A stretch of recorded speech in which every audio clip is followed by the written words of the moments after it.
What's up guys, this is TrippyTek. Today I want to make a video about the DIY stiller box with the cheapest way possible. So here's a framework that I suggest. That's like the dimension you can. So first we have to choose the box material, okay? I know acrylic or PVC tubes, but the most important is you want to choose to work something that's cheap and that you don't have wrinkle plastic like in this picture, okay?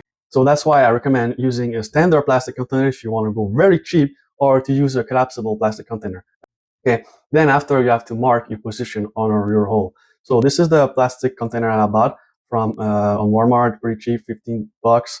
And it's 90 quarts, it's pretty much just enough what you need. So what I do is I mark the middle on the largest, on the longest. And what I mark the middle is gonna be useful for me, so I can mark 7 inch from the bottom, from the mark that I just wrote on the top. And after that, using this the second mark, I can use the 7 inch from the center on both sides. So it's gonna be the center of our hole, and this is gonna be just like a good way to start, and that's our hole what you're gonna use.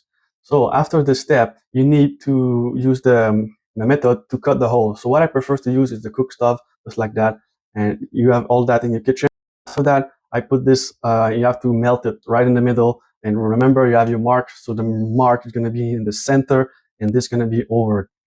So to be honest, it's going to be the longest experience for you, because this is the procedures, the longest step for you, because plastic is kind of hard to melt, and you're going to see some trouble. But I think that's the easiest way for you to do it, to like good round hole. And because you can also use a knife, but a knife is not, it's just a good for the adjustment. You'll see later I use a knife. But if you want something very round and not like a good looking stiller box, that's the method I suggest you. There's also people who use like a rotary tools they use on the drill, but this can be more expensive if you're not equipped with that. And this sometimes can be harder to do if you don't know how to use it. So this is the cheapest way, using the cook stove.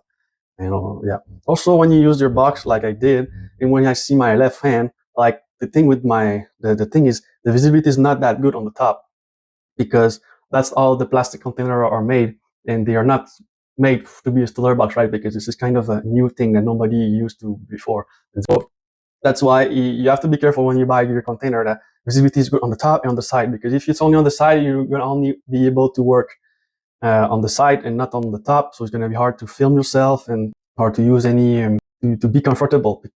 So with the whole two side like that, it's not going to be cover, and it's going to be easier to work with a good distance between both arms.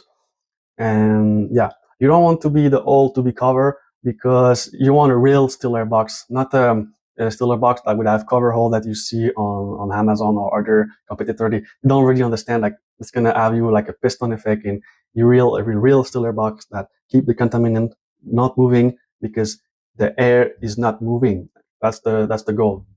Okay, so in this example, the hole are like 6 inch, but I suggest you between 5 and 6 inch diameter. You should be good enough to have something that's big enough and small enough to be comfortable and to not have too much air moving around. Then after that, you have accessories. The accessory that I prefer for me will be like a wire rack, just like that. This one is small, but you can use a bigger one if you want. So it's gonna keep contaminant only on the bottom, and you're gonna be working on the top. And next, you want to see a good visibility, and your visibility needs to be good. So I use a strip light because it's cheap and it's long, it's good visibility, and you can move it, you can stick it underneath on the top of it. So that's why I prefer that, and I think I recommend to use that instead of a phone flashlight, or nothing at all, or just using a table desk lamp. You can still use that, but it's still not the best, because it's not very precise. Next, I'll use the induction sterilizer, because you're gonna need an sterilization tool. Of course, when you do agar inside, use a scalpel.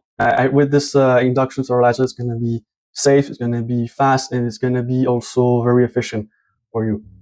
So if you like what you see and you don't want to do it all over again, because you can also buy my stiller box that I made. Everything is the best. The collapsible box, you have a light, you have also induction sterilizer integrated.